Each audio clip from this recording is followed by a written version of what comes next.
Assalamualaikum warahmatullahi wabarakatuh. Teman-teman, kali ini kita akan berbicara tentang neuroplastisitas yang ada kaitannya dengan uh, finansial ya atau ekonomi. Mungkin di antara teman-teman banyak yang belum paham atau mengerti apa itu neuroplastisitas. Kita bahas dulu apa itu neuroplastisitas sesuai dengan namanya. Di mana neuroplastisitas adalah kemampuan otak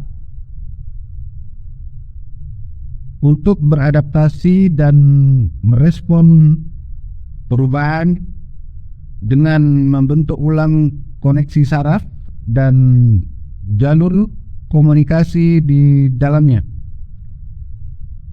Ini berarti otak memiliki kemampuan untuk mengubah struktur dan fungsi sel-sel saraf sebagai tanggapan terhadap pengalaman, pembelajaran, atau cedera yang dialami. Nah, proses neuroplastisitas ini memungkinkan otak untuk memperkuat jalur saraf yang sering digunakan dan melemahkan jalur saraf yang jarang kita gunakan, sehingga memungkinkan adaptasi terhadap perubahan lingkungan atau tuntutan-tuntutan baru di dalam kehidupan ini yang sering kita pikirkan tentunya ya.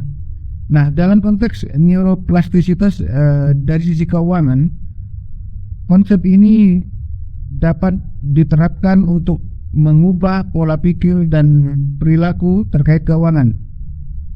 Individu dapat melatih otak mereka untuk mengambil keputusan keuangan yang lebih bijaksana, mengatasi ketakutan atau kecenderungan negatif terhadap pengelolaan uang, dan mengembangkan kebiasaan-kebiasaan baru yang mendukung stabilitas di dalam finansial mereka. Dengan demikian, neuroplastisitas memberi kita peluang untuk terus berkembang dan memperbaiki kualitas kehidupan finansial kita.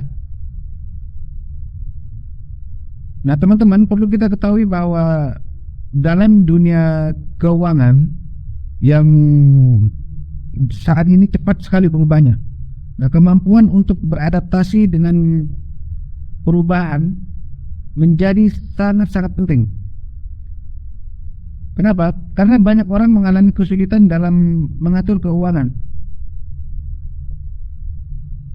karena keterbatasan mereka dari sisi pola pikir dan kebiasaan lama yang tidak lagi relevan dengan kondisi saat ini. Nah, neuroplastisitas keuangan membuka pintu bagi perubahan tersebut ya, dengan memungkinkan individu atau seseorang atau kita semua untuk merombak pandangan kita terhadap apa itu yang namanya uang, memperbaiki keputusan investasi, dan mengembangkan cara atau strategi pengelolaan keuangan yang lebih baik, lebih efektif, dan lebih bijak. Nah, langkah-langkah menuju neuroplastisitas ini ada banyak, teman-teman. Kita bahas satu-satu ya. Ya, langkah pertama dalam menerapkan neuroplastisitas keuangan adalah dengan mengakui kebiasaan lama kita yang mungkin telah membentuk pola pikir kita dan perilaku keuangan kita. Nah, kebiasaan ini mungkin telah kita lakukan secara otomatis selama bertahun-tahun, sehingga menjadi karakter kita tanpa kita sadari. Nah, mengenali dan memahami kebiasaan ini adalah langkah penting untuk memulai perubahan-perubahan positif dalam pengelolaan keuangan kita atau finansial kita.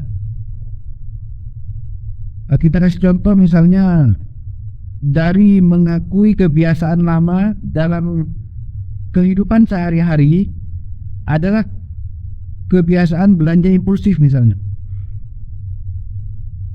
Banyak dari kita, teman-teman, mungkin memiliki kecenderungan untuk membeli barang-barang yang sebenarnya tidak terlalu kita butuhkan, hanya karena tergoda oleh iklan misalnya, atau penawaran diskon misalnya, atau mungkin karena kita iri dengan teman-teman kita.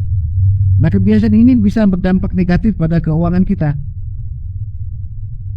sebab uang yang seharusnya bisa kita gunakan untuk tabungan, untuk investasi, malah habis untuk barang-barang yang tidak terlalu penting, bahkan tidak penting sama sekali.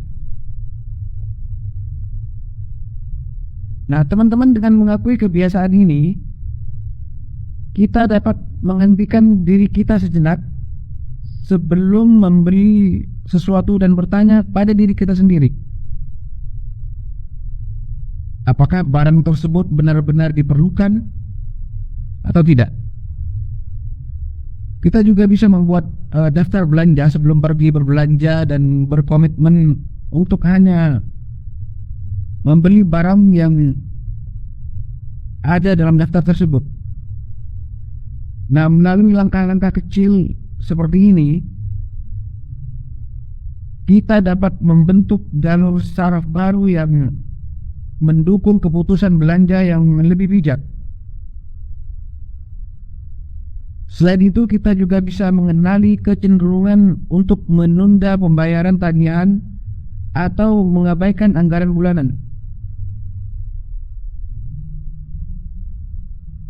Mengakui kebiasaan ini memungkinkan kita, saya dan Anda, untuk mengambil tindakan yang lebih proaktif dalam mengatur keuangan.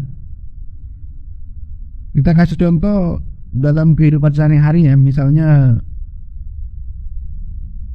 kita dapat membuat alarm atau pengingat atau jadwal rutin untuk membayar tagihan tepat waktu dan menyusun anggaran yang lebih realistis untuk mengelola pengeluaran kita dengan lebih efektif. Nah, dalam kedua contoh tadi, yang pertama mengakui kebiasaan lama, ini akan membantu kita menyadari bagaimana pola pikir dan perilaku kita mempengaruhi kondisi keuangan kita. Nah, dengan demikian teman-teman, kita dapat membentuk ulang kebiasaan-kebiasaan lama kita, yaitu jalur saraf dalam otak kita untuk mendukung perubahan yang lebih positif dalam mengambil keputusan dari sisi keuangan, sehingga kita tidak terlalu loss gitu ya, tidak terlalu mengambilkan uang. Nah, dengan cara mengakui kebiasaan lama adalah langkah awal yang sangat penting. Namun perubahan yang berkelanjutan, yang berkesinambungan, memerlukan latihan teman-teman, konsistensi, dengan mengintegrasikan langkah-langkah perubahan dalam kehidupan sehari-hari. Insya Allah kita dapat mengembangkan teknik neuroplastisitas keuangan yang lebih kuat dan mengarah pada pengelolaan keuangan yang lebih bijak dan berkesinambungan.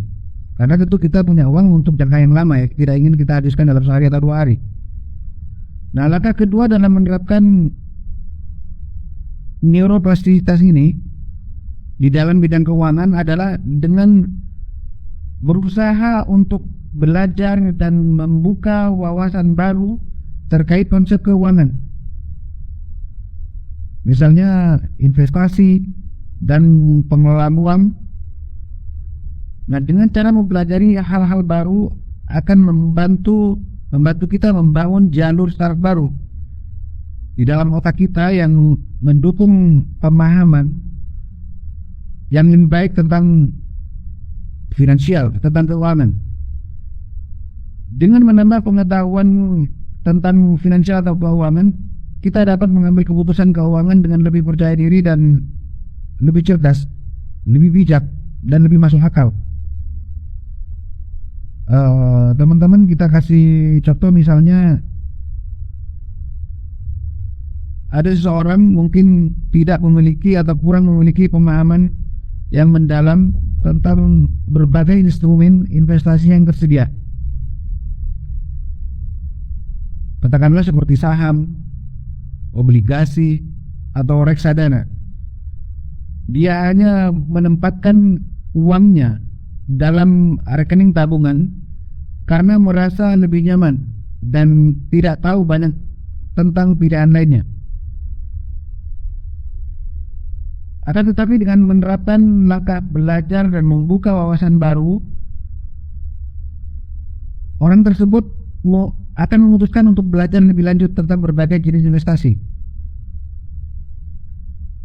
Dia bisa dengan membaca buku, tentunya buku tentang dasar-dasar investasi, mengikuti kursus online misalnya, atau seminar, atau bahkan berkonsultasi secara one-on-one, face-to-face dengan ahli keuangan misalnya.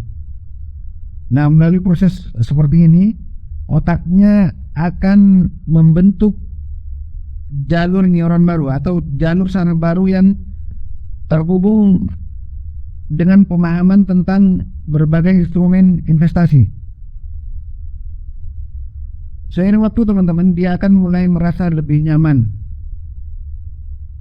untuk mempertimbangkan kemungkinan atau alternatif investasi yang lebih menguntungkan daripada hanya menyimpan uangnya di rekening tabungan. Karena tentu dalam Islam konsep untuk memutar uang itu lebih baik, lebih diajukan. Selain itu, mengembangkan pemahaman yang lebih mendalam tentang manajemen resiko juga penting dalam pengelolaan keuangan yang cerdas. Seseorang yang cenderung tidak suka mengambil risiko mungkin enggan atau tidak suka untuk mencoba investasi dengan potensi. Maksudnya di sini potensi pengembalian yang lebih tinggi ya, high return. Akan tetapi dengan membuka wawasan baru tentang strategi investasi, tentang strategi manajemen risiko, dia bisa belajar bagaimana mengurangi risiko secara efektif sambil tetap mengoptimalkan potensi keuangannya.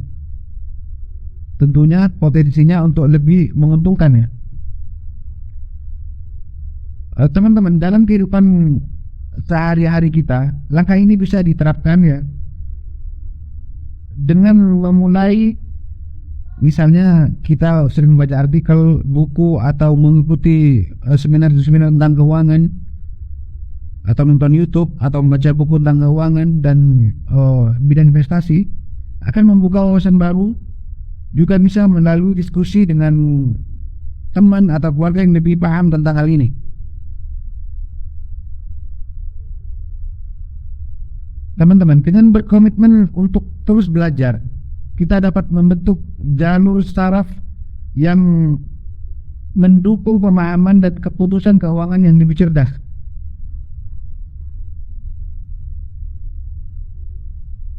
Belajar dan membuka wawasan baru adalah usaha yang berkelanjutan.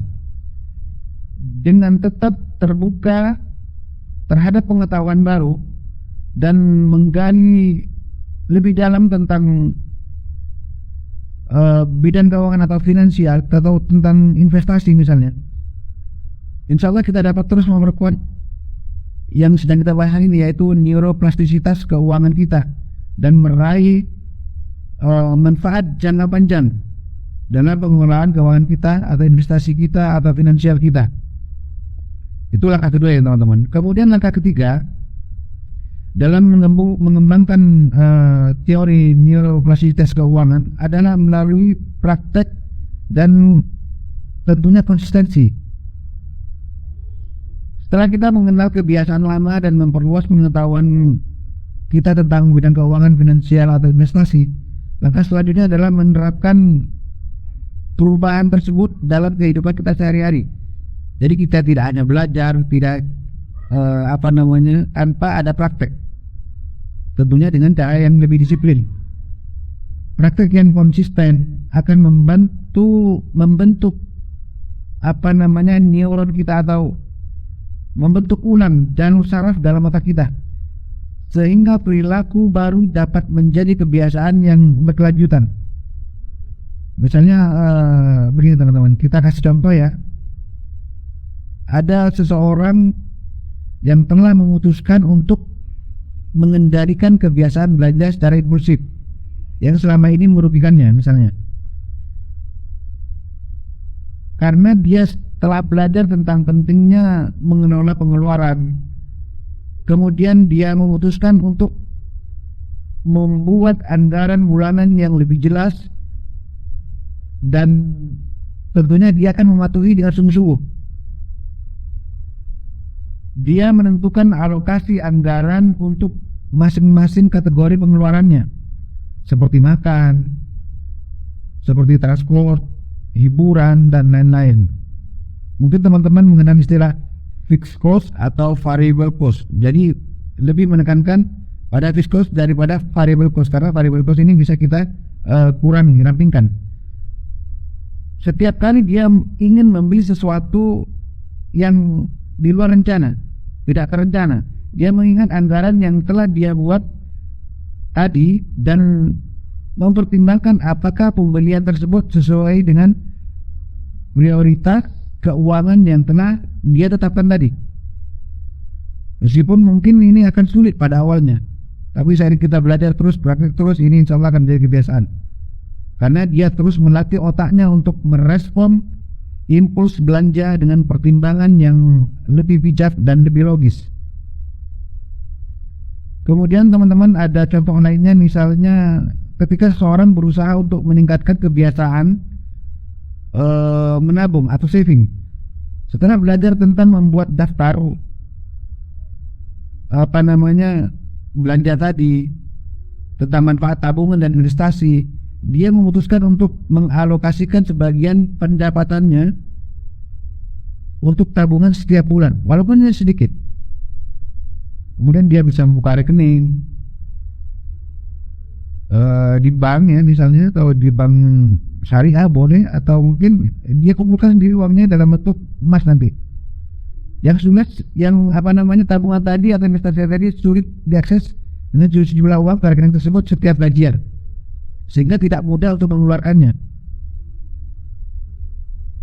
Meskipun mungkin ada saat-saat di mana dia merasa tergoda untuk menggunakan tabungan tadi, misalnya untuk keperluan lain, dia secara konsisten menahan diri dan mengutamakan tujuan jangka panjangnya. Nah, praktek ini teman-teman kalau dilakukan secara konsisten akan membentuk jalur saraf yang mendukung kebiasaan baru dalam hal tadi menabung misalnya, sehingga seiring berjalannya waktu menabung ini akan menjadi suatu hal yang dilakukan dengan alami secara otomatis dan tanpa usaha ekstra, karena sudah masuk dalam subconscious mereka, dalam pikiran bawah sadar mereka. Karena setiap saya punya pendapatan, saya harus menabung sekian misalnya. Nah, praktek dan konsistensi adalah kunci untuk merubah perilaku keuangan. Meskipun mungkin ada tantangan di sepanjang jalan dalam menerapkan hal tadi ya, melanjutkan praktek yang konsisten akan membantu otak kita untuk membentuk jalur saraf yang mendukung perubahan positif dalam pengelolaan keuangan kita. Nah, teman-teman,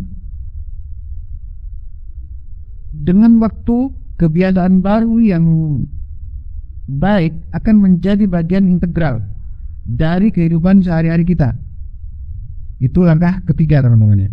Kemudian langkah keempat dalam mengembangkan praktek neuroplastisitas keuangan ini adalah dengan mengelilingi diri kita dengan lingkungan positif, dengan teman-teman positif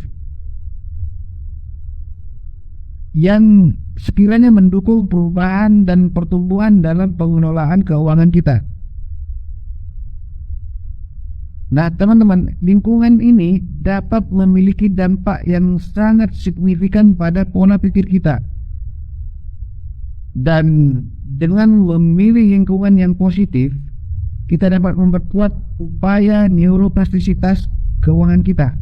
Makanya teman-teman hati-hati memilih lingkungan atau memilih teman. Contoh misalnya ada seseorang yang mungkin sebelumnya sering berkumpul dengan teman-teman yang memiliki kebiasaan boros dan konsumtif misalnya. Nah, lingkungan ini dapat mempengaruhi pola pikirnya terkait pengeluaran. Nah, terutama dalam hal investasi. Namun setelah individu tadi atau orang tadi menyadari bahwa pentingnya perubahan dalam pengelolaan keuangan, dia memutuskan untuk mencari lingkungan yang lebih positif. Misalnya dia lebih menjauhi teman-temannya atau tidak intens lagi untuk bertemu teman-teman yang punya kebiasaan konsumtif tadi ya. Dia mulai aktif bergaul dengan teman-teman yang memiliki pandangan bijaksana tentang uang dan investasi misalnya. Mereka mungkin sering berdiskusi tentang cara mengatur anggaran, strategi investasi, dan tentu pengelolaan resiko ya, manajemen resiko.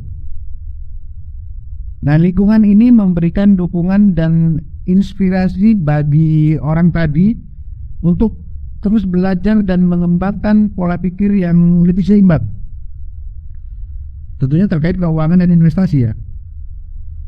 Makanya kita hati-hati, sekali lagi hati-hati dalam memilih teman, memilih lingkungan, memilih guru misalnya.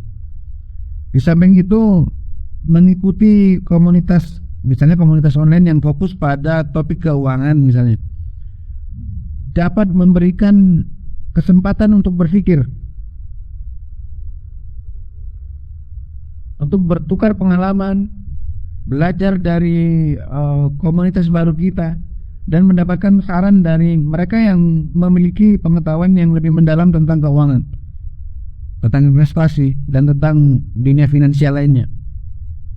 Kemudian orang tadi mungkin aktif berpartisipasi dalam forum diskusi, aktif dalam pertemuan online, atau membantu memperkuat jalur saraf yang mendukung pemahaman dan tindakan keuangan yang lebih cerdas, lebih bijak, lebih masuk akal, lebih realistis.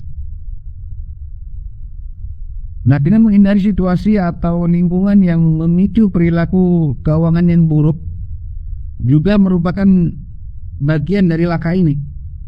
Langkah untuk memperbaiki hal tadi, keuangan kita. Misalnya jika ada orang merasa rentan untuk berbelanja berlebihan saat berada di mall atau di pasar atau pusat perbelanjaan misalnya, dia bisa mencari alternatif aktivitas lain yang tidak memicu kebiasaan tersebut. Menghindari godaan fisik ini membantu mengurangi kemungkinan kembali ke kebiasaan lama atau perilaku lama yang tidak kita inginkan. Misalnya sering berbelanja yang tidak perlu, secara impulsif misalnya. Nah, lingkungan ini ya teman-teman memiliki dampak yang sangat kuat pada neuroplastisitas keuangan kita. Dengan memilih lingkungan yang mendukung perubahan positif,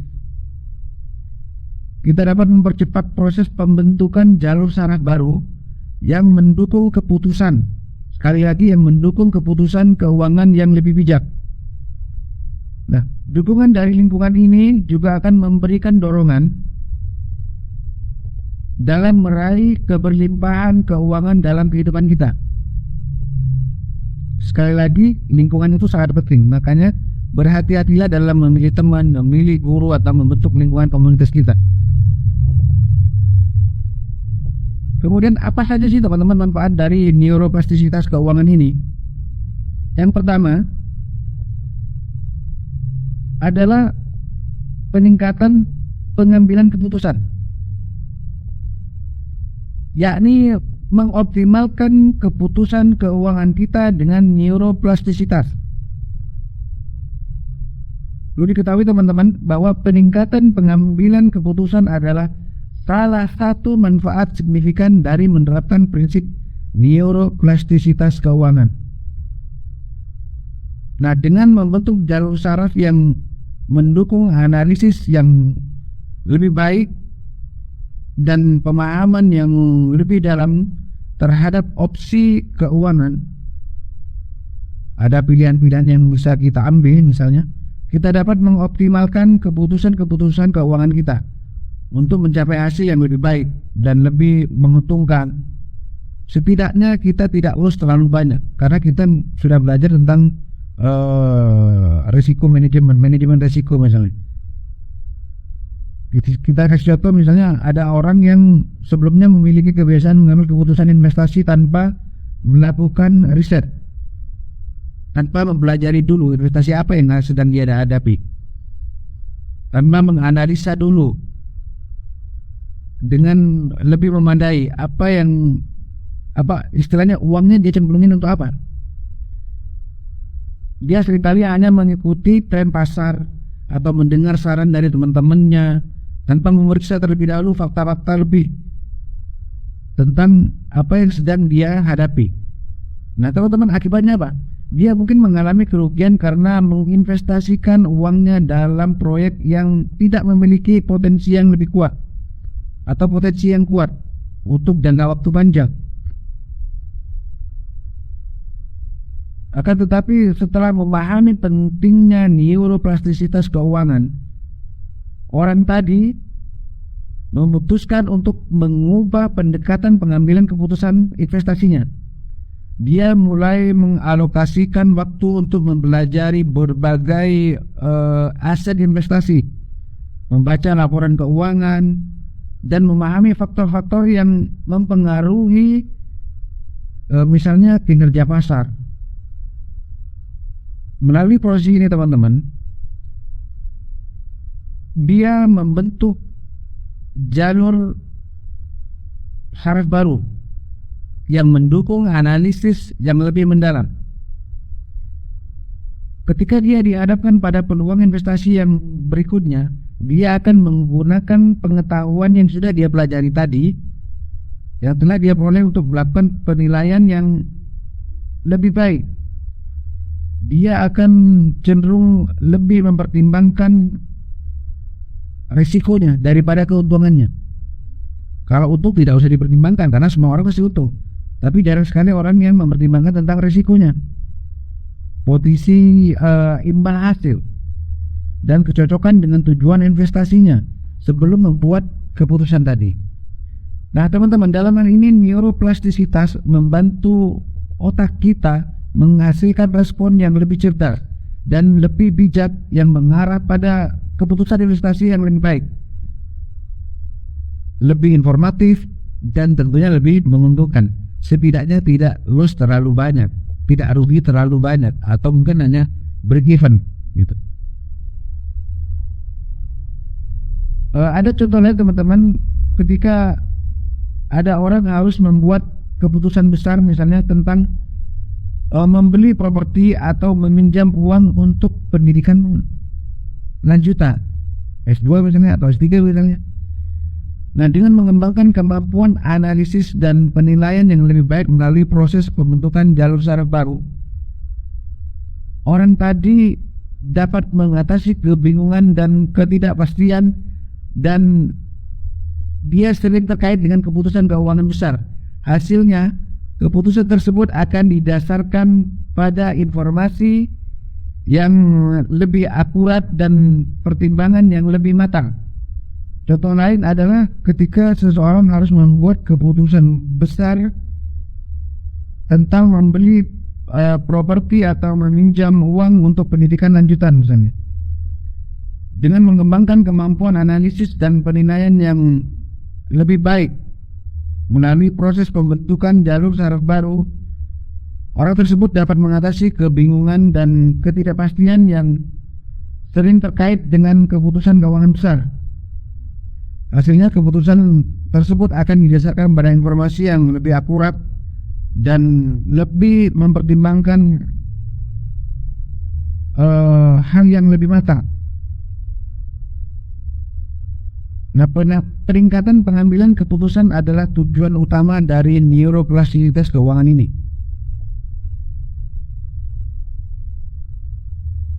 Dengan mengembangkan pola pikir yang lebih analitis dan mendalam, kita dapat membuat keputusan keuangan yang lebih cerdas dan bijaksana. Melalui praktek yang konsisten dan pembentukan jalur saraf baru, kita dapat meraih manfaat jangka panjang dalam mengelola keuangan pribadi. Kemudian teman-teman, yang kedua yaitu peningkatan ketahanan secara finansial, yaitu menghadapi tantangan dengan kesiapan. Peningkatan ketahanan finansial adalah salah satu hasil positif yang dapat diperoleh melalui penerapan konsep neuroplastisitas ini.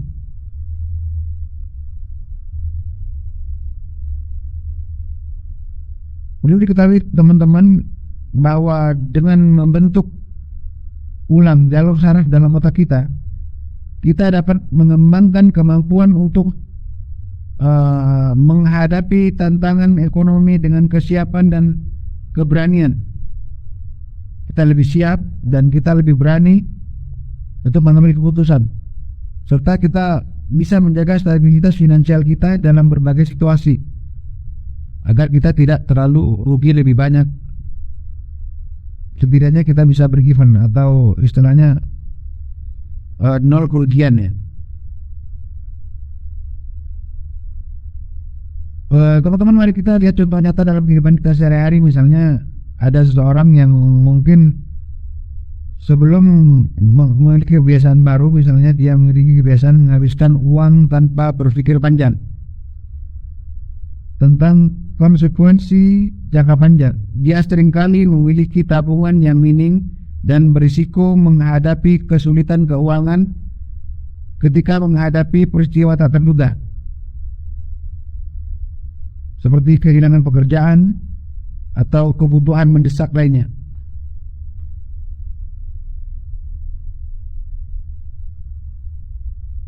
Namun dengan menerapkan prinsip neuroplastisitas keuangan tadi, orang tersebut mulai merubah pola pikir dan perilaku terkait keuangan. Dia mengenali kebiasaan lamanya dan berkomitmen untuk merubahnya.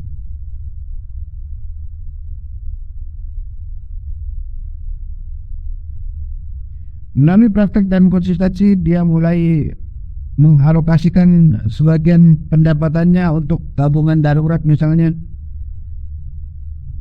Teman-teman, ini adalah jalur saraf baru yang terbentuk dalam otaknya sebagai respon terhadap tujuan yang baru. Ketika tiba-tiba menghadapi kehilangan pekerjaan, orang tadi merasa lebih siap menghadapi tantangan tersebut karena dia telah membangun atau mempersiapkan tabungan darurat misalnya. Dia memiliki dana yang cukup untuk mengatasi kebutuhan dasar selama mencari pekerjaan baru atau investasi baru atau kegiatan baru. Tapi pilihan ini tidak hanya mengurangi stres ya teman-teman, tentunya stres secara finansial ya, tetapi juga memberikan orang tadi atau memberikan kita ya waktu untuk mencari pekerjaan yang sesuai dengan kualifikasi dan tujuan yang kita lebih prioritaskan, yang sesuai dengan diri kita. Contoh lain adalah seseorang yang sebelumnya cenderung tidak mengelola utang dengan lebih baik.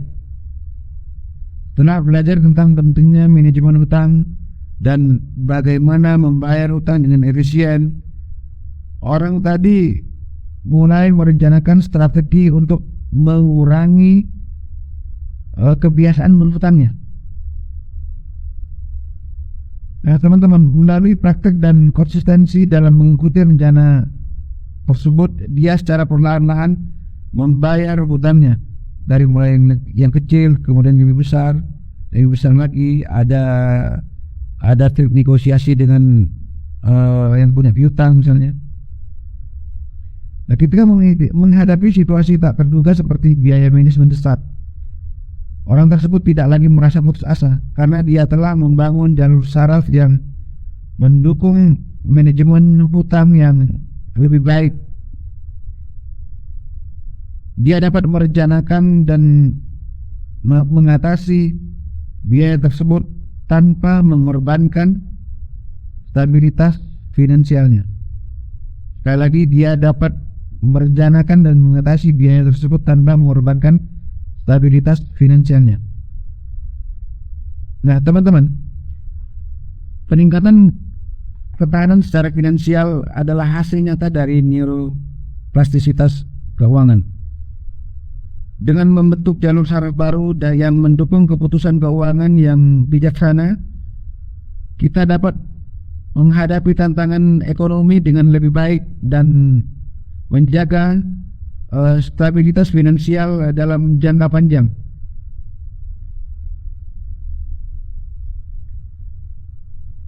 Melalui perubahan perilaku dan kebiasaan kita dapat meraih keberlimpahan dan ketenangan dalam mengelola keuangan pribadi kita.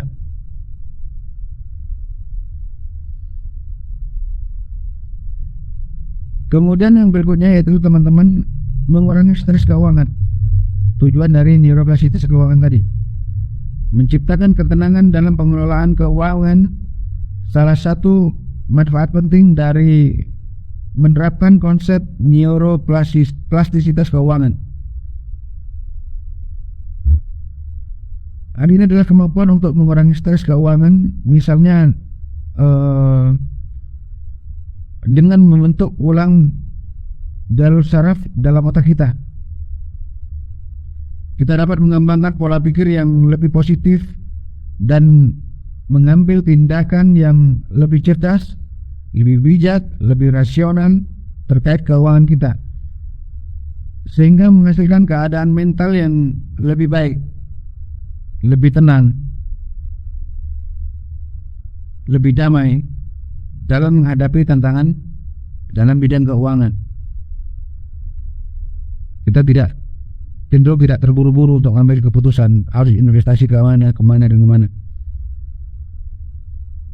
Bayangkan jika seorang yang sebelumnya sering mengalami stres berlebihan terkait uang mereka, mungkin dia merasa khawatir tentang tagihan yang harus dibayar, atau merasa tidak mampu menghadapi biaya yang tak terduga misalnya. Nah, kekhawatiran ini teman-teman bisa mengganggu tidur malamnya misalnya, membuatnya merasa cemas secara terus-menerus, timbul anxiety misalnya, dan bahkan mempengaruhi kesehatan fisik dan emosionalnya. Tetapi setelah memahami konsep ini, yaitu konsep neuroplastisitas keuangan, orang tersebut memutuskan untuk mengambil langkah-langkah yang konkret untuk mengurangi stres. Tentunya stres di bidang keuangannya ya. Dia mulai dengan mengidentifikasi akar penyebab stresnya, misalnya seperti pengeluaran yang tidak terkontrol atau kurangnya tabungan darurat atau yang lainnya. Nah, dengan mengenali kebiasaan lama yang merugikan dan mengubahnya, dia membentuk jalur saraf baru yang mendukung ketenangan mental terkait uang atau investasi tadi atau finansial tadi.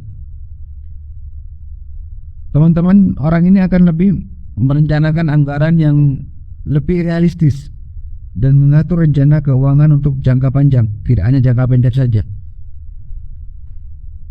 Ini memberinya panduan yang jelas tentang bagaimana mengelola pengeluaran dan menabung untuk masa depan. Dalam situasi darurat atau saat menghadapi kebutuhan mendesak misalnya, dia merasa lebih percaya diri dan siap untuk menghadapi tantangan ini. Contoh lain adalah seseorang yang memiliki kebiasaan membanding-bandingkan dirinya dengan orang lain. atau dengan teman-temannya, dengan lingkungannya, atau bahkan dengan saudara-saudaranya dalam hal keuangan. Kok teman saya lebih kaya, kok sepupu saya sudah beli ini lagi, padahal teman baru beli, saya belum. Karena kebiasaan ini teman-teman sering menyebabkan perasaan tidak puas dan rendah diri. Namun dengan menerapkan prinsip neuroplastisitas keuangan, orang tadi belajar untuk menghargai keadaan finansialnya sendiri dan berfokus pada tujuan pribadinya. Tidak lagi berfokus pada tetangganya, saudara-saudaranya, teman-temannya, atau lingkungannya. Dia hanya berfokus pada tujuan pribadinya. Istilahnya masa bodoh. Nah, pikiran ini kadang lebih baik kita punya ya. Nah, dengan membentuk ulang jalur saraf yang mendukung rasa syukur dan penghargaan terhadap apa yang kita miliki, bukan terhadap apa yang orang lain miliki. Kita akan merasa lebih puas dengan situasi ini. Kita akan lebih memahami bahwa setiap orang memiliki perjalanan keuangan yang unik dan penting untuk fokus pada kemajuan pribadi daripada membandingkan diri dengan orang lain. Sekali lagi, fokus pada perjalanan diri sendiri daripada membandingkan diri dengan orang lain. Mengurangi stres keuangan adalah salah satu hasil positif dari prinsip neuroplastisitas keuangan. Nah, dengan membentuk ulang neuron atau jalur saraf dalam otak kita, kita dapat mengubah pola pikir yang merugikan dan mengembangkan ketenangan. Tentunya ketenangan mental ya, terkait keuangan tadi. Dengan langkah-langkah yang lebih bijak, dengan lebih konsisten, insya Allah kita dapat meraih keadaan emosional yang lebih baik dalam mengelola keuangan pribadi kita dengan lebih baik. Perlu kita ketahui bahwa stres cenderung lebih dipengaruhi dari kondisi keuangan. Kemudian yang keempat teman-teman, yaitu peningkatan kualitas hidup. Mengoptimalkan hidup melalui pengelolaan keuangan yang lebih bijak. Misalnya menerapkan konsep neuroplastisitas keuangan tidak hanya memiliki dampak pada aspek finansial saja, akan tetapi juga dapat membawa peningkatan signifikan dalam kualitas hidup secara keseluruhan. Nah teman-teman, dengan membentuk ulang jalur saraf dalam otak kita, kita dapat mengembangkan kebiasaan dan pemikiran yang lebih mendukung hidup yang lebih seimbang, lebih tentram, dan tentunya lebih memuaskan. Sekali lagi, stop untuk membanding-bandingkan diri kita dengan orang lain. Stop membahas kelebihan orang lain. Fokuslah pada diri kita sendiri. Teman-teman, ada contoh yang lebih jelas ya dari peningkatan kualitas hidup melalui neuroplastisitas keuangan ini. Ini adalah bagaimana seseorang dapat mengubah pola konsumsi dan pandangan terhadap benda atau materi. Teman-teman, perlu kita ketahui bahwa seringkali kita atau masyarakat kita cenderung terjebak dalam budaya konsumerisme, di mana kebahagiaan diukur oleh jumlah barang yang dimiliki. Namun setelah memahami prinsip-prinsip neuroplastisitas keuangan, kita dapat merubah pandangan terhadap materi dan kebahagiaan. Dia mulai membentuk jalur saraf baru yang menghubungkan kebahagiaan dengan pengalaman dan hubungan, bukan hanya dengan barang-barang atau materi-materi yang dimiliki. Dia lebih mementingkan kualitas hubungannya. Akibatnya dia lebih fokus pada hal-hal yang memberikan kepuasan secara emosional dan spiritual, bukan dari hal-hal materi tadi, atau dari sekitar memiliki atau kepemilikan benda-benda. Contoh misalnya, ada orang mungkin memutuskan untuk mengurangi pembelian barang-barang yang tidak penting dan mengalokasikan dana tersebut untuk melakukan perjalanan atau menghadiri acara yang mendukung pertumbuhan secara pribadi. Melalui perubahan prioritas ini, hidup orang tadi menjadi lebih berarti dan memuaskan karena dia menghabiskan waktunya dan energinya untuk hal-hal yang benar-benar berarti baginya dan keluarganya, bagi dirinya sendiri, bagi anaknya, bagi istrinya. Tidak lagi fokus pada atau menghabiskan energinya pada hal yang tidak penting, misalnya dengan memperhatikan orang lain. Selain itu, orang tadi yang mengalami peningkatan dalam pengelolaan keuangan dan pengetahuan finansial juga dapat mengalami penurunan tingkat stres secara keseluruhan. Kekhawatiran tentang hutang menurun, tagihan yang harus dibayar menurun, kekhawatirannya ya, atau ketidakpastian keuangan dapat mengganggu kesejahteraan mental dan emosional. Akan tetapi dengan membentuk jalur saraf baru yang mendukung manajemen keuangan yang lebih cerdas, lebih bijak, lebih realistis, lebih logis, orang tadi merasa lebih percaya diri dan tenang menghadapi tantangan keuangan. Karena dia hanya akan menggunakan uangnya untuk hal-hal penting saja, untuk memuaskan dirinya dan keluarganya, anak istrinya, bukan menggunakan uangnya untuk mendapat pujian dari tetangganya, pujian dari teman-temannya, atau untuk menyenangkan orang lain. Dalam hal ini, peningkatan kualitas hidup terjadi melalui pengurangan beban stres yang berhubungan dengan keuangan,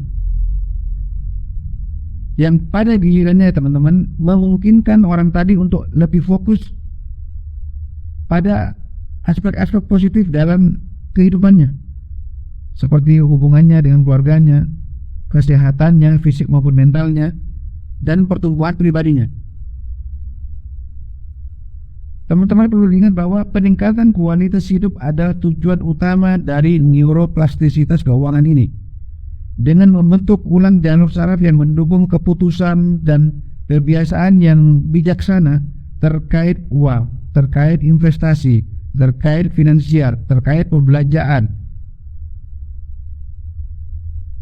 Kebiasaan ini dapat menciptakan hidup yang lebih bermakna, lebih tentram, dan lebih memuaskan. Nah, dengan fokus pada aspek-aspek yang penting dalam hidup kita saja, kita dapat meraih keberlimpahan yang sejati dan mencapai keseimbangan yang kita inginkan dalam kehidupan kita, dalam kehidupan keluarga kita.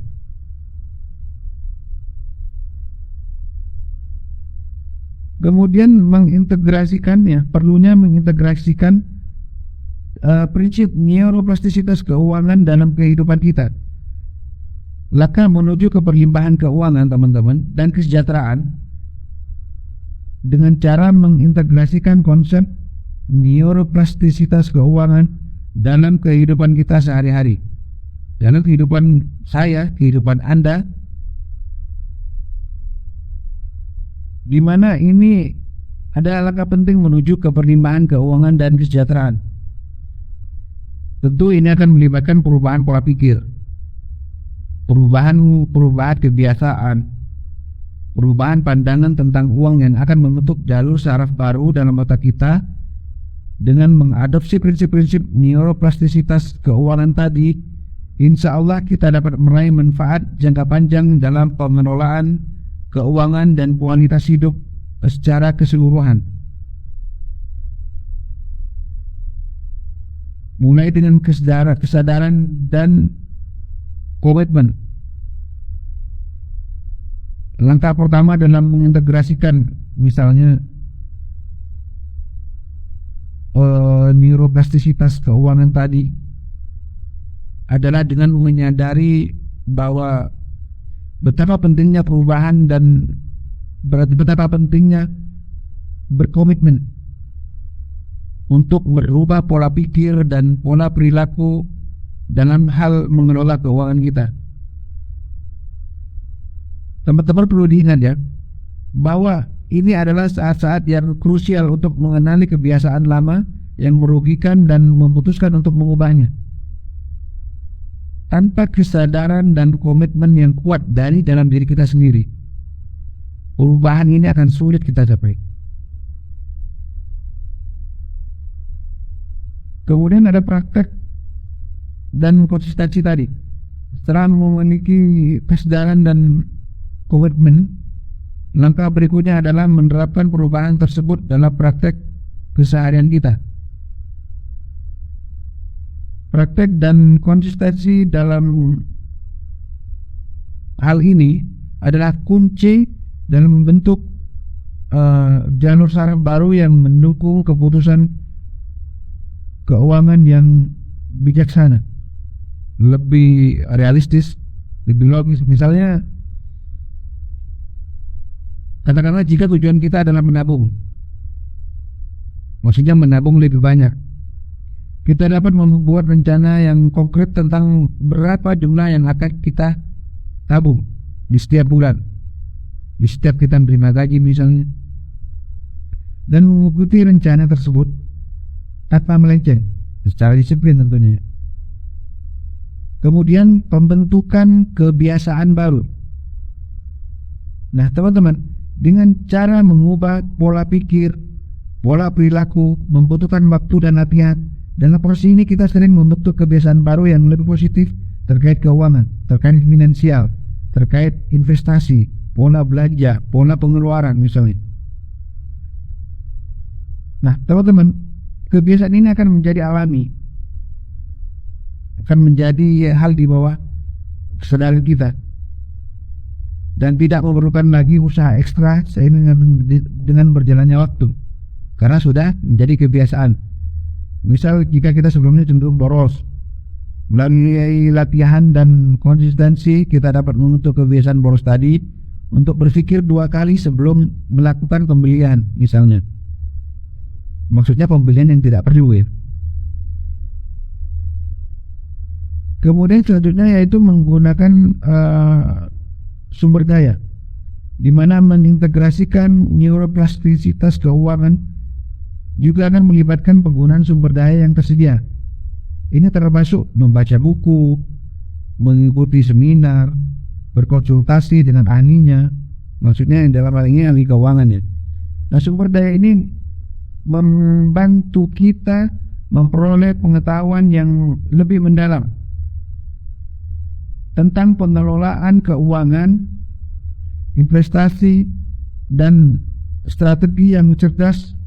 Dengan memperluas pengetahuan kita, insya Allah kita dapat mengambil keputusan yang lebih bijaksana, lebih informatif, dan lebih mendukung kita dalam mengambil keputusan. Kemudian teman-teman selanjutnya yaitu perlunya kita beradaptasi dan mengevaluasi. Teman-teman, dalam hal ini saat kita mengintegrasikan prinsip neuroplastisitas keuangan dalam kehidupan kita sehari-hari, betapa pentingnya untuk beradaptasi dengan perubahan dan terus mengevaluasi apa yang sudah kita lakukan selama ini, baik itu kemajuan kita atau kekurangan kita. Kita mungkin menghadapi tantangan atau kesalahan di sepanjang jalan. Nah itu wajar, karena kita masih berproses. Tetapi yang terpenting adalah bukan hambatannya. Yang lebih penting adalah kita tetap fleksibel dan tetap terbuka terhadap pembelajaran, terhadap proses. Bagaimanapun seterusnya, bagaimana kita menghadapi, bagaimana kita belajar, bagaimana kita berproses. Dan jika rencana yang kita buat tidak berjalan sesuai dengan yang kita harapkan misalnya, kita dapat menilai kembali dan membuat perubahan yang kita perlukan. Kemudian mengaplikasikan dalam berbagai aspek. Mengintegrasikan neuroplastisitas keuangan juga melibatkan penerapan konsep ini dalam berbagai aspek kehidupan. Perlu diketahui teman-teman bahwa ini mencakup keputusan keuangan besar seperti investasi, pembelian properti misalnya, rumah, tanah, atau toko misalnya, tempat usaha, atau pendidikan lanjutan, serta keputusan sehari-hari seperti pengeluaran rutin. Dengan mengaplikasikan prinsip-prinsip ini dalam berbagai situasi, insya Allah kita dapat membentuk neuron baru atau membentuk jalur saraf baru yang akan mendukung pengambilan keputusan kita dalam hal keuangan, dalam hal investasi, dalam hal finansial. Tentunya dengan cara yang lebih cerdas dan lebih bijak. Kemudian tujuan yang lain dari prinsip neuroplastisitas keuangan ini teman-teman adalah kita mencapai puncak keberlimpahan keuangan dengan cara mengintegrasikan neuroplastisitas keuangan dalam kehidupan kita sehari-hari. Ini merupakan upaya menuju puncak keberlimpahan keuangan kita dan kesejahteraan kita. Dengan membentuk jalur saraf yang mendukung pemahaman yang lebih baik tentang uang dan pengambilan keputusan yang bijaksana, kita dapat mencapai tujuan keuangan jangka panjang, dapat mengurangi stres kita, stres dalam bidang keuangan ya, meningkatkan kualitas hidup kita secara keseluruhan ke arah yang lebih baik. Nah, mengintegrasikan neuroplastisitas keuangan bukanlah semudah membalikkan telapak tangan. Bukan proses yang instan, simsalabim. Belajar sekarang, besok pagi atau besok lusa kita sudah menjadi baik. Tentu tidak. Ini membutuhkan proses berkelanjutan, membutuhkan kesabaran, membutuhkan komitmen, dan tentunya membutuhkan latihan dan kebiasaan dan juga pembiasaan. Nah, dengan fokus pada perubahan positif dan pengembangan kebiasaan yang mendukung, kita insya Allah dapat meraih manfaat jangka panjang dalam pengelolaan keuangan dan mencapai keberlimpahan yang diinginkan. Sekali lagi teman-teman, jangan berhenti berproses, jangan berhenti belajar, jangan berhenti beradaptasi. Hindari lingkungan yang tidak baik. Berhati-hati dalam memilih teman. Jangan terburu-buru untuk mengambil keputusan. Teruslah belajar. Sedikit tips dari saya pribadi gitu kan. Kalau Anda mau pergi berbelanja dengan teman, keluarga Anda baiknya Anda isi perut dulu dari rumah. Anda kenyangkan perut dulu dari rumah, sehingga saat Anda ke mall atau lagi jalan-jalan, Anda tidak tergoda untuk membeli makanan, bahkan membeli hal-hal lain yang tidak perlu. Percaya deh teman-teman, ini saya terutama pribadi sudah membuktikannya bahwa dalam keadaan perut kenyang, kebiasaan konsumtif kita lebih bisa kita redam. Dan demikian teman-teman, saya doakan kita semua, saya dan Anda, selalu dalam keberlimpahan, selalu mendapatkan rezeki yang banyak, yang halal tentunya, dihindari dari hal-hal yang tidak baik, dihindari dari riba, dihindari dari utang. Yang punya utang saya doakan semoga cepat lunas dengan cara yang baik. Semoga hal tadi memberikan kita pembelajaran yang baru untuk lebih berhati-hati dalam mengelola keuangan kita, untuk lebih berhati-hati dengan ajakan teman-teman kita untuk berinvestasi. Demikian, semoga bermanfaat. Jangan lupa like dan subscribe. Sampai jumpa di video-video saya berikutnya. Wassalamualaikum warahmatullahi wabarakatuh.